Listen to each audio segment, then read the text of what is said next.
So what about unit testing with React? One of the things that I like the most about React is how we can unit testing each component. So why this is so important and why I like so much this feature in React?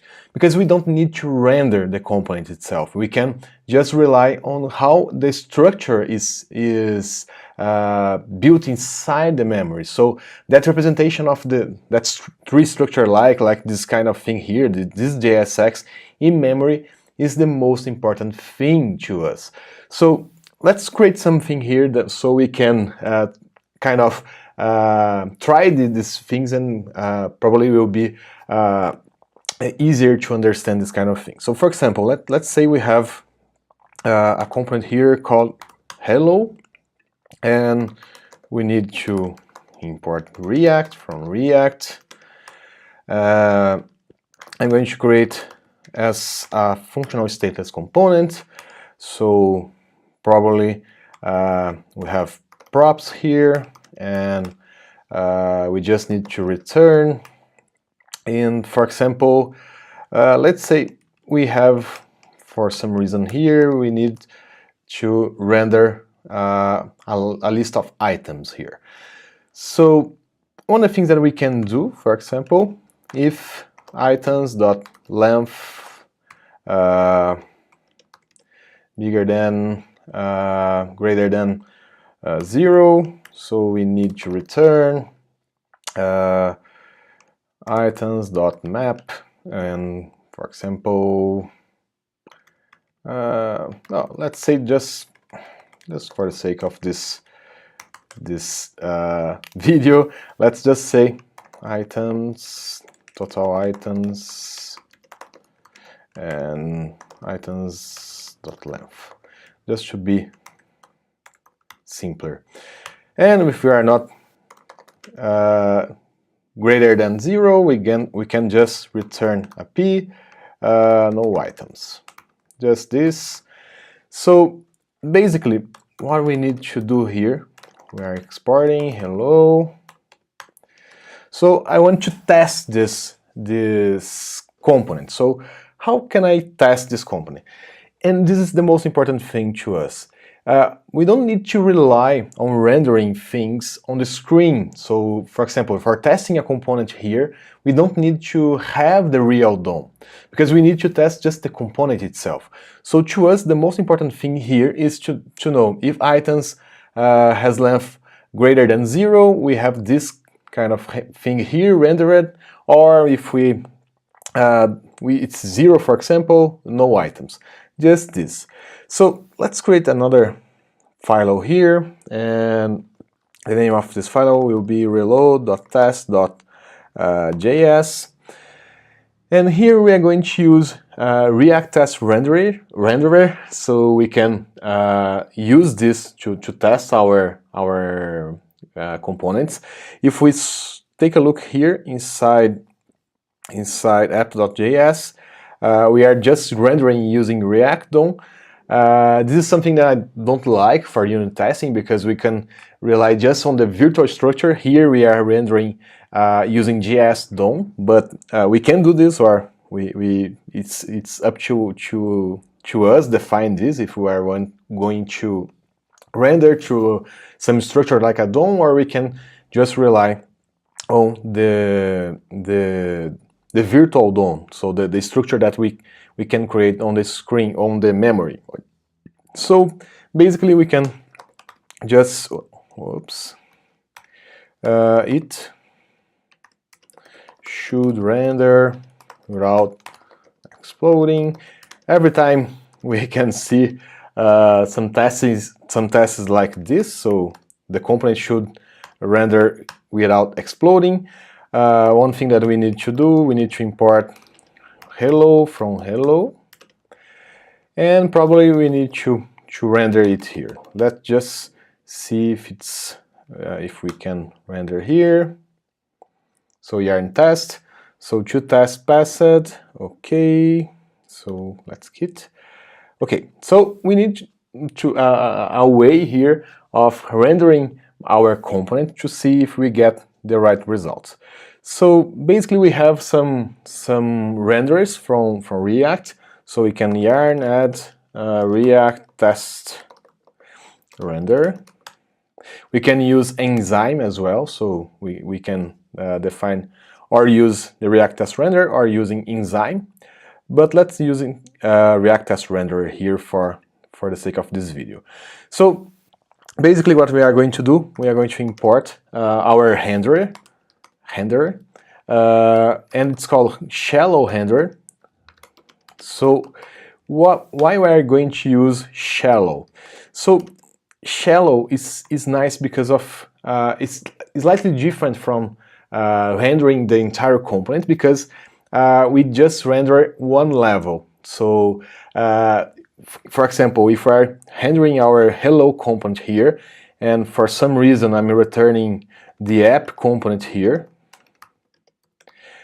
we kind of stop here. So we are not going to render more than app here. So we stop here. So we can see exactly P, no items, and app. So we are not going to render the entire structure and going deeper inside the component. So this is nice because we can control, and for unit testing this is amazing because we can just test the component itself. So we don't need to test what the component is calling another component, for example.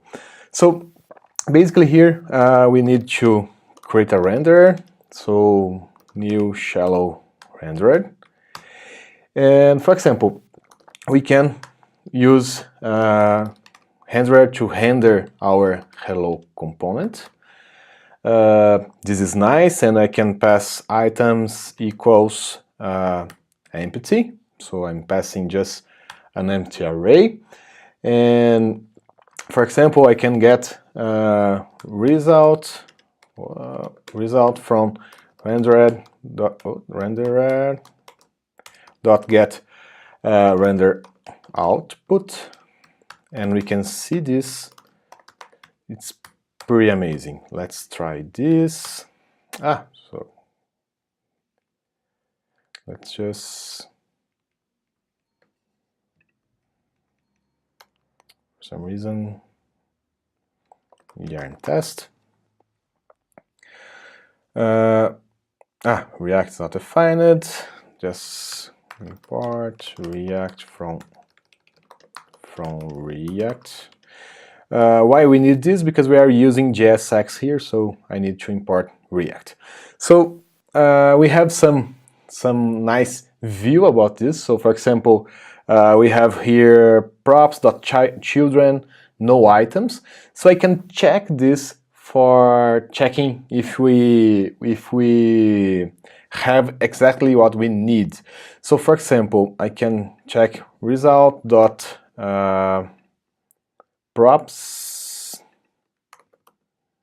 Let's see here, children.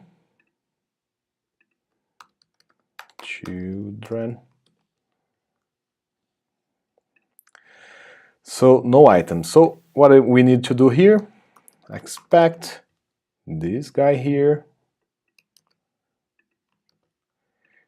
to be no items. So the nice thing about this, we are rendering just this component. So let's make a error here. For example, remove the dot, and we are returning, we expect this and we are returning this. So basically the test is working, and we don't need to render deeper than this. So this is pretty nice. So one of the things that we can do right now, we can test the edge cases. So we can create another one here. Should render with more items. We can pass, for example, one item here, and we can test again. So probably no items and total items undefined here. Probably we did something wrong. Let's see here, undefined. Let's see what we did wrongly here. Length, let's see, items, 1, 2, okay. length. Okay, so we need to check.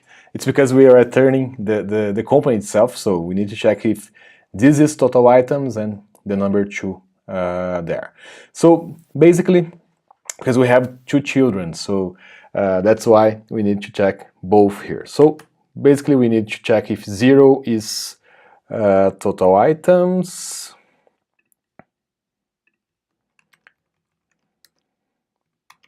space, yes, it's passing, and we need to check expect result.props.children children 0 1 2b 2. Let's see. Okay, pass it. Let's make it fail. Yes. So basically it's working. One of the things that it's nice about this, we can use enzyme. So enzyme, it's a little bit easier because it puts a layer over it, so we don't need to check result.props.children, for example. We can check in a different way, but it's one of the things that I'm pretty excited about React and unit testing with React. We just need to ensure if we send the proper props to the component, we get the right result. So basically what we did here is this. So we pass the edge case, so without any item and with one item, and we get the proper result. So this is amazing for tests, and if we keep this over time, we can get a lot of quality in our project. So this is pretty amazing here. So shallow rendering, it's something that it's nice about React because we can control exactly what this component is rendering. So this is amazing, and it's something that makes the tests faster to execute because it's smaller.